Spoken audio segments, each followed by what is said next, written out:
Hello everyone who is watching me right now. My name is MC ADB, the entertainer. Of course, nichiza kwa Chira TV, Apex TV, the online TV station in Western Uganda. Of course, turukwa kuleta information yona erukwata haba celeb events zitarizimwe na zimwe. Of course, hamuna interviews abantu batara mu mwena bamwe on Western Uganda, Africa and everywhere. Of course, nuko created information ejiyo. My ADB, the entertainer, following am kutiti ya burijo. That's Facebook, YouTube, Instagram, hamwe na Twitter. Of course, chigama Apex TV UG. Right now, nafuna mnyono wanchi. Na kwa natu yanjuru, of course, ntu analyzing habintu bitari mwenda mwe, of course, wako bidiyo mbitambura mu Uganda. Music ya Uganda dine tambureta, ni information eche dine trending. Of course, ebiona ahenyini Apex TV. Na kwa chiriwe chitinisa. Yes, amazina ga utosha mbanyita headmaster na nyine doboze munyinyi yogwanga senior MC in the region. Of course aganje gonyine mbanyita Arho John all away from Kamwenje Chiturakasho. How did you prove that you are senior MC? Products edbins banze mataringa mnongo shangano kore chintu aho naho chikanchi trendinga chikanchi sellinga. Number 2 audience nabana washanga ngu almost bulishaha or in a demand no chuma yangu at least chintu cyo chitira revendisho. Okay. Yes. So far music ya Uganda rino jirebo ta biyo mitambura bita so far. Music ya Uganda so far now it is challenging. Wenshonga zitari zumwe na zumwe. So far now to nyasigate chukula challenging mnonga ni chintu cha Ed Musuza hamwe na Rema na Makura. Start storage actually. Rema akargayo recently byazombi kuchala. Kenzo ya shows audios mayeru gamba ngo na index stopping music. Kastanira Rema. Yes, niteka ngu Edb. Ni choice ya buri muntu kora enchwamu muntu ashimye kuba na bombushwiri konka ino bokushanga ikintu kikacarenga Edb nyowe my personal life ni nyesigangu nitotora datingiroho Edb already right Edna nagambe ndokugira nti agari amazumo ino kucetegeza ngo niyo wenkoragira muri relationship tine kintu cyukushasha Edb isikancu gamene nke cyama kata bari ngo TV tuba kutureba konka tine kintu cyukushasha okushanga ngo omushija ya provinga weakness yo mushija mugenzi we. Ata proving that tombi tibiona choko banza twena twende chimanya ngo Rema akashabano shango Ed Musuza ngo aze kutayaya ningashazi bakore any kind of step forward. Binte kwatiye na marriage yabo no sha Ed yagumanagera ngo nyenda ntagamba Ed kama yagumanagera ati ni nyenda kubanza kweyombeka kine ki was it bad kachitari chivi kachitari buryo mwe no munsege nabaza kujya ati yine ki there is a target cyo kubanza Ed buryo mwe nakora target ajya nyenda nakureto munju nshime kwa nikureto munju yanje nshime kwa tuvuge motoka yitu nshime kwa turya itake yitu nshime kwa twine binte byitu konke Rema tararinzire. It was a challenge for Kenzo to wait kugira ngo abase kurara yakora pressure ya Rema na Makura n'ikintu cyabe cyugumire. So Rema myaka yi Rema yabe amazire na Kenzo tarabasize kushoma mutuma gwa Kenzo kugira ngo at least nabasa kuba future husband. So n'ikintu cyasasize munonga okubasa gukora kargayo ngo bono mfumo bano no muzata no no mfumo wagize ati awarjya kanda kahinda boycottingire Kenzo. No, that's a shake. Of course aram boycottingire kugira ngo just ibigambe just akagambe ibigambo bhangu just ibigambo bhangu nkumuntu kukuyakora okuyafutera nko musumari ko mukingeje shanga kugira nti Edo kabanzo kamundetera maybe this is my friend, you know, I know my meet how where oza kushanga kashanga ngo ndiho ni processing ndiho ndiyo process yo call introduction kandi munywano wo wanyorekere. It is something that is hurting by the way. Kenzo ninko kugira ngo konka chakobenchi baska music industry kabento rgetu na twekarakasa abwece cinte cyabira abanyamakuru bamba basa kwekarakasa abashomesa bakekarakasa abapolisi bakekarakasa abeshongozi nintero maranga turje twekarakasa cinte cya Kenzo abwece cinte gogo mfumyo ni mweto mfumu. No. I want to allow you to say that Sheikh is called Sheikh Musata. No, I think yes, of course. No. I'm sure about that. Sheikh Musata, of course. Kenzo, of course. Rema wawe nyebu love nigga. Echinchimwe. Eticha kabiri wa mburuzi. Agacira kagambe bigambo binshi kuyagumize mwamherwa byano bija wa interviewing of recently nabo yagira ati umuhe unurogo ohonere Kenzo ekindi kugira ngo ayine pin zezo mu matu that means nasa kuba narye bisiyaga ubwo arugamba Kenzo ati Kenzo yargaye ati hono bitu byona ujya ngo ni bisiyaga rero cyo kindi kitukushasha nkecho edb enkombe kwerye mu gusha gwawe itagagira mu kiti ikatandika kweshongora number 2 he should not be proud of him marrying Rema tumureba kayagiro ubwo mweshongozo ni Mathias Warukaga nkuyaje kurge yatorokana na laptop muzata Kenzo ngo yatorokana n'ibishumuruzo bya motoka so tutekateka ngo yakutoroka ko nekibanza kari byo bigambirwe ati kangu ntekateka ngo Rema kuba mukazi yakutwara nka business koje ngo twatari ha TV hini kigambo kire kinakozisa ko ngande gateke ngo ama yazaga kwasanga business I'm just asking kari uko twarga yuko ibi byona byagambirwe Kenzo muzata yagambira Kenzo was it good for Kenzo muzata yabigambira byona was it good for Kenzo kurga yakagira ati narwo music performing wo mu Uganda ahubwo kugira ngo muzata wo utashabire kusasirwa niza kora ki tiuzaga ku performing wo mu Uganda was it good edb n'abaturikirize ninga nabo kutureba nyina ngutumanye Kenzo is a big brand Kenzo is a big brand anything that happens to him it's affecting almost music industry yona so okurga yaka reacting na nam bible kamba kigamba ngora afterori kuba aftero hindwe na noko so he was turning back the words to him kumoreka ngo ekintu cyamukoze kikamushasha edb no byakwarinkiwe nshikushaka kwari nyowe nanyi nshishasha nshikushasha you know that is it good kushanga no revenging in that way nakuja ede kintu kikuba cyakushasha nkiba cyanshasha nyoko inaza kurugereka gambere ibintu nkiba cyamesa kashuba bikozire manyito yishuke turi outside twina bagazi bitu twina ba side dish bitu twina nabakide ito cyatushasha then how about the real man no teka kabi feeling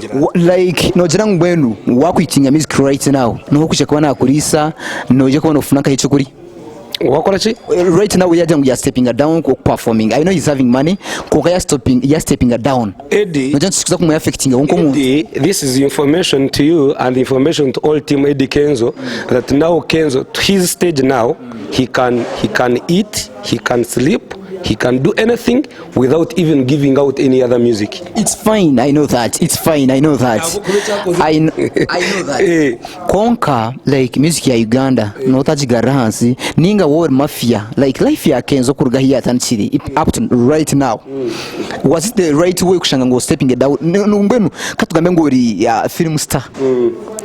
What film star abuka Kenzo is like a film star. Ahaso linjire yarga like nowhere ya hinduke cyari right now. A film star nikoko gushimye kubona ending of race.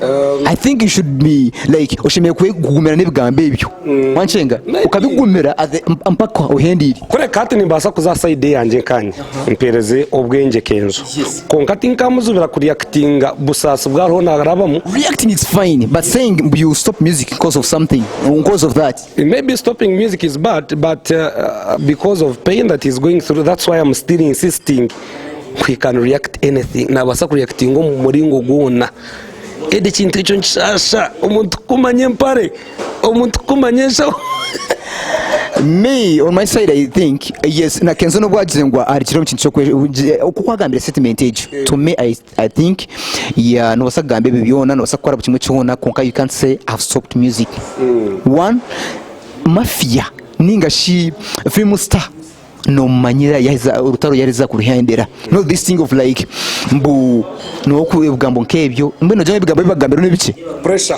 pressure ya Kenzo cyo kubanza atpa Kenzo ine pressure z'abantu nkabana one ine pressure ya audience ejeni pressure cyo kubanza bobonka every time every hour ninyesigabanya makuru imwe ko mukura yashohora to muryango mumuteka mu rizindaro nkai he can't allow you right jinko Kenzo abya mazuru bwiri bwinja actually atakufuna atakora interviews almost sageze kuyazatandika takakoraga interview ona nubwo actually nyuma aziri bubayije kargayo zebara yaje kushohoza just bina handika ha social media and that is pressure I'm talking about number 2 aine pressure ya ogogo mfumu wenyino na nagambira it's called Sheikh Dr. Amza whichever yes he's a doctor but not a professional doctor is a whichever so I need your pressure yebi bigambe wano gambe byabe nakora ki ebyakunaganaga number 2 every time we see here and then remark posting ngai a social media ndikakushanga umuntu byo wamugwiro maguru wanji turi Apex TV of course nazo tuforinga mukutitia burisho that's Facebook Twitter YouTube na brahma of course kufuna information youtube kama Apex TV huge hamwe na ADB the entertainer right now tugaruka mu Western Uganda. Tugaruka mu Western Uganda music iri netambuleta so far. So far now, by the way, ADB nyandongo ncheza nsimo ho music ya Western, more especially let me talk about in gospel particularly. Tuenda kusima Ugam Group, Ugam Association, that association inokwe revive in the music ya Western, more especially mu gospel industry. Akwati nindia almost we are busy every month. Ntubatu inoho ebintu bukwambite benkanisiba kandi ushanga mbitu yamba okubasa kutiteka levendijo. ADB ko kuza stage washanga ikintu tachi hayoje. Wafuna ADB akiza koja teza mwana ukabe wano performing aja konka wakoresha byo muri yeki nyencha ko shanga wakora ki bitare biriye bitabe muntu na mara meza ngai no concert muri mbara no concert mu Western region eco kizere cyatu yambaho kandi twakatunga music organized hat kuba tuine concert ushanga ntushitama tujipara ninjira tugiteka mu magezi gitu kurugomba abantu batari bamwe na bamwe tutunga abantu batubwenge washanga ikintu cyashobora kikozere ki kirije irakoye bajyango ni VIP table oshana ngo VIP just no kushitamo misho konkata abantu bakatweza amagezi batu reviving. I think music ya Western haterohone kwara kurungi erohone koraje munonga so far bakuja ngo listing ho like 5 people abo artists abo kuma around ya bachikwasire so mu gospel yes ninkabahina bahi bo kuchetunyo edi ninyetandikira no totakana ninyetandikira cyo necho kubanza ba number 2 twino ho mweshongozi mbamweta Best Emily. Okay, she's doing good, I like her music. And number 2 twino mweshongozi mbamweta Happy Alex ogwe naftera kivrono ke no kahora twino mweshongozi mbamweta MA Peterson na twino mweshongozi wangambira bazabata twino na abasalilian then twino na ngondano no kujya ngo this time ajiro munankeje ajiro politics but no mombe shongozi bokuza stage akoreka performance music yene basa kweta kugenda ali deep konka when she's performing you see there is that kind of difference. Ninyesigan babe shongozi this time abin kujya ngo mu Western tebasa kwesa tebasa take come up then to ikintu bachituhire yo kurunji likes of Ketu Mukiza, likes of who and who Mukiza does well. Ketu Mukiza nakoraje tukujya ngo abintagambo tubakoraje konkana ningamba according to my umukurebo kwa tugambire what are those things ibi kujya timbiburamu right now mu music ya Western mostly mu gospel in particular gospel yitekije afana mu kanchete petitions twinomu oriya nakujya ati ndi gospel artist konkani ndiga omunchiriza ya Mungu. Okay, ndi gospel artist konkani ndiga omunchiriza y'abanyakaturiki hat for example nkori ya father witu bamba mweta father wa Musali no this father Charles brother Charles then twinomu oriya kujya ati ndio gospel konkani ndigo Pentecost so tuchino mwakanta ko baturikirize tuketaga karondoro mbazi aho kushanga bajyango ngusimanye nanka ati ndabagambe amazina ngo nanka obakore kivuru ngo nanka bine kubabaro then twakore kivuru nanka so tuchino mwakanta ya it is still gospel music konka ino tukakaza mu petitions kashanga ngo hati cyagwa umudini tuchino mwechuzubecho. Then number 2 irizoba ine n'abashitami umuntu yajya ati gospel music tumanywa akora videos takorga muji. Hey, that's quality. Actually around here. So shanga ngo umuntu uyahura uyareba cesho ngo no buyakwa yahura cyatana gakiti amatejo no gospel abo kuba nabasa kujya define injira a quality ya video so nintekateka nacyo twakucirondoro mbazi kandi cyo cya video ADB n'abaturikirize ninga nabo kutureba numukwikiza ngo neshonga ya kasenti. Money can locate you to where you eat from. It can locate you which market you should go to buy clothes. It can do anything. So akasente ko jengu karo chikabe ntiyamba gukora ibintu biri quality. Hey, karo no ndangu babarete sente bazibahereze ngo nabishinguso ba gospel around here bazibahereze. What do you mean kugira ngo akasente karo? Akasente karo kugira ngo some of the gospel artists they do not work to be nemermo. Number 2, emirimo y'ibine ushanga facilitating amagara gabo personal na music industry again. Tibine mirimo abamo tibine mirimo right now no tuje Rianda Byo tugumiza mfora henye Apex TV, the online TV station in Western Uganda by ADB, the entertainer. Of course, also following Gam TT Abrisho, that's Facebook, Twitter, YouTube and Instagram chigama Apex TV UG. Right now today ngumza mfora mission na mnyono wa MC John, headmaster. Of course, we're discussing issues stars mwana zimwe ziyunze no mission on music ya Western Uganda. By the way, ADB, nyona ni unito tushemekwa ntugamba nshonga nkezi. Abwo nsuzumanya Bicho kubanzuri experienced abantu kabafutira msumari. Nyono wakontera msimari kwingana actually some people mbamba korana karango to be open to you. Yes, no isho kugambe msimari yawe ukore cyo kwenda unyaga ukore kina kiriya, but some people at the end of it mbamba kora ki mbamba kora karango mbamba kora business mbamba kwa experience of some things. So think was nyond hustler from nowhere to somewhere now. Yes, tugumizemu issue wagamba ho issue y'abantu yakasente ngutubine meremo right now ndangu tubahereze hajijo umuntu akwereza umurimo kugira ngo bene mwafuna sente zo kongera music ninga ntekateka ngo cyo kubanza ato buntu batokabutumwa bishongoza. For example nyondi umweshongoze ninga ndi MC ninga ninkore binde bindukora konkanye ndijo merimo yanjye yindukora. So shanga ino muntu okutekateka ngo cyo kubanza nubwo ariho nayimuka music ayesiga ngo music yene ko muri isa kandi garike mu music kandi ushanga music yetine yakoze reki iyatambwira at for example nakugaruka cyacu twagambire cha Eddie Kenzo nanagambe ngo Kenzo atonobu yakushitamata gukora music yene muri isa kandi mu music konga ndo gukushanga umweshongoza ariyo ko hansi aryo mu gospel rya kwasoringa byeshongoro n'ibire video yakozoro wemwe yecyo kumanca mayisa ngo ogwaye no kurundo mu makakora ki akakora. Apart from that amagaranga kwanga kwiyongera kuba mabi. Number 2 nuko turugumantu yeshongoro buri izoba buri mwaka ngo ayine poor quality things.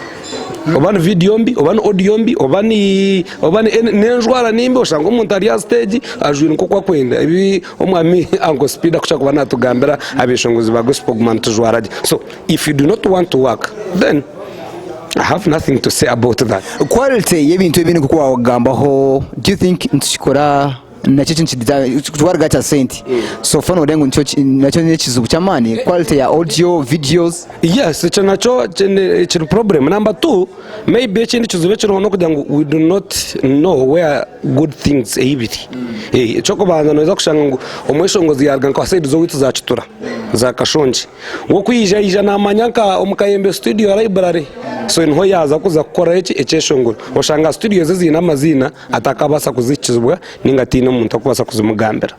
Yes, so nabushanga umuntu yadaka center kine na rwo mucyaro ta information about better or good studios.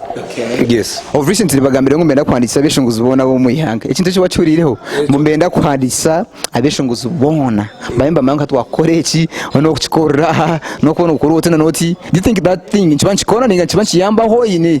Definitely tikakora ikintu ejo no kwandika sohore ko cyo kubanza at ADB ibintu byo kwandikisa bikiza byateka mu cyo bakweta hina kantu kwakweta ngo registration fee.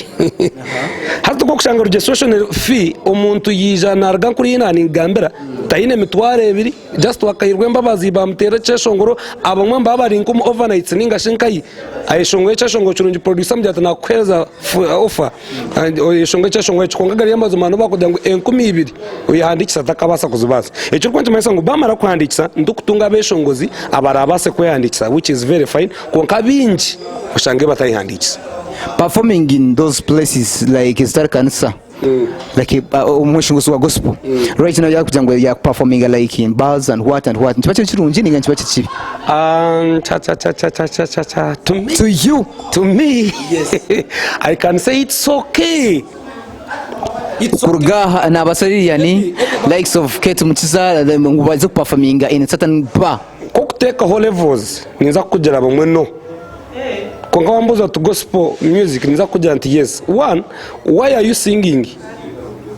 To win those to entertain, to win souls of those people. If that is your aim, then go to bars and you're looking for money.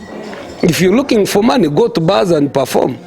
If you're looking to win souls, go in bars and perform. But if you're after preaching the gospel, then it may look a bit different. It may look a bit different. Performing yes. You know this one is a bit grown up in spirit. Go and perform in bar. Go and perform anyway.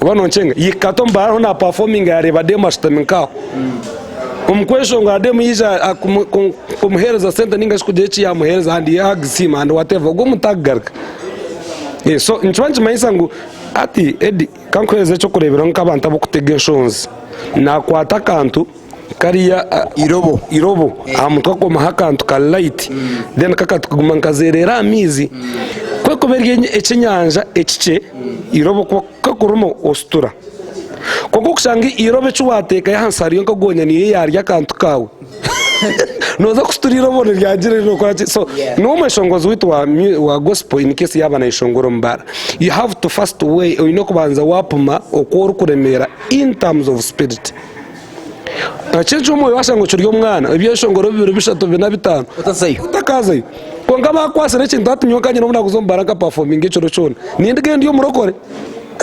nakufitiye tujye nzugumiza mu mission parampora Apex TV the online TV station mu Western Uganda by ADB the entertainer hano shonga ndijo ya behavior gama shonga turebe charity begins at home number 1 hatagira umuntu akija kakubya tuzo music industry utandike kugera imico mirungi hino umuntu washanje ikintu cyo wakitandikira kifire from the beginning nubwo kweshongoro ka performing album zinga noza gumoyine micembi konka niteka ngo it is high time mutonka beshongo zako mweshongo wena hata nawe nabali nkomweshomesa number 1 you should be a role model people should look at you people should learn things from you so niteka ngo you should try to behave well you should try to behave well ebyo kurwana ebyo kutonga nebyo kujumanga nebyo korachi we should not have them in music industry otherwise mbiro byongera kutsisana then behaviors thing manyaro nyingi by the way when you talk about behavior arimo bintu byingi hariyo nyowe Eddie umpangise kwija gukora kanza side yitu yaba MCs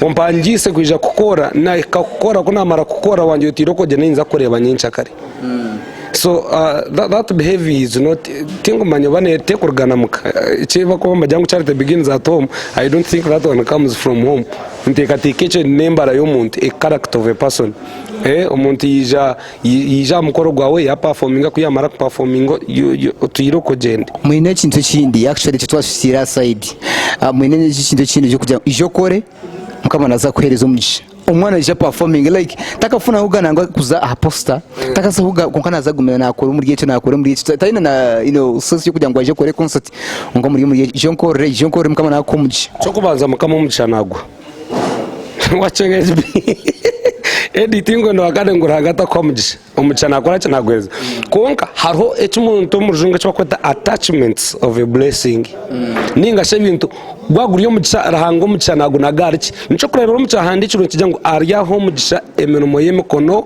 yanyu ninga shebye mukono yanye hendekiri so wano jangu umugisha guyabanza kumpa no bwantora no mubingi okaje tu John niwe natora na kumbera MC ogugwa bo mugisha go kubanza nija na performing hato mugisha gwa kabyo no kwata sento kazite ko mungaro yanje. Did you know that money represents a blessing? I know so that if God is to bless me, which God are you talking about? That's why me Dr. Chinch God stay in katete God na turo muchenyi no ruhanga cyo kuza kwija God ruhanga no EDB owanyeta akajati na kweruzo murimo after my koro murimo gwanje okakwate mtora yanje atano kajimpa nkagenda nkekora koranese nabwo mu gishogo ngo barabe bareba nyowe bashanganye neki tonsi abashanganye neshanu nkeje nkiya EDB nkeje yojwire that's the blessing we are talking about. Hey, first show them they watch of course yeah nyine Apex TV the online TV station ngambira concerts Apex TV the online TV station right now nyine munywana wanje which is John Headmaster ibikamo byawe byamhero of course tugambira n'ikintu cyo umuntu ashemeye kwega right now ningesho bituma bwone bwo for your fans and you know Western artists no bahiriza no bagambira bigamboki one nyenda kubanza kusima EDB kubasa konta yisa ninteka ngo celebs binja bari umutawonomo konko kusharamo kadoti kankwete ningasho ijo basa kurara bagamba abantu n'abantu cyo kubanza cyo ni 7 inkwirize kitensabwe bwejo and number 2 nyenda ubutumwa bwanje bugende ahabeshongozo ubona kugira ngo bacumanye ngo we are masters. We are masters. What we portray is very important, either by speech or by dress code or by anything. So that is two. Then chakasha tu ubutumwa buri aba fans banje no kugira ngo I'm not sitting up. I'm just struggling, I'm making here and there kurebwa ngo ikintu kitu twakora ikintu cyo superb ekikwe cyo murakore no kwanga tumwargaho kandi tumwarekera kumpagira ibintu byanyu no kongera kubikunda no kongera kumpabura umwanya go kunze nyumuka ukangambura cyo bonzo umisho njo tujonesho biyawo neje then mbasa kuterereza ubwo nibwo turature kurunjo magara against otherwise you need me and I need you. Yes, platform zibo kushanga nkingo muntu kugira ngo umuntu yakubana kwetaga one nabasa kuza mu Facebook handiko mu Aroho John noza kubana mfuna kurunji ningasho nabasa kuza Facebook nabwo still handiko mu team Mwinegankore nabwo noja kubana mfuna then asiga ndia WhatsApp ndia Twitter everywhere you can get me. Thank you so much. We were excited Aroho John Headmaster Mwinegankore Mainta ADB the entertainer hinyine Apex TV the online TV station on Western Uganda. Of course I was following I'm Twitter yemwe that's Facebook, Twitter, YouTube na Instagram kufuna information jiona erikwata habasne Conrad ha kamera nikimira kimwe we bari munonge kintu cyo kwana kintu chamane. Of course next time see you.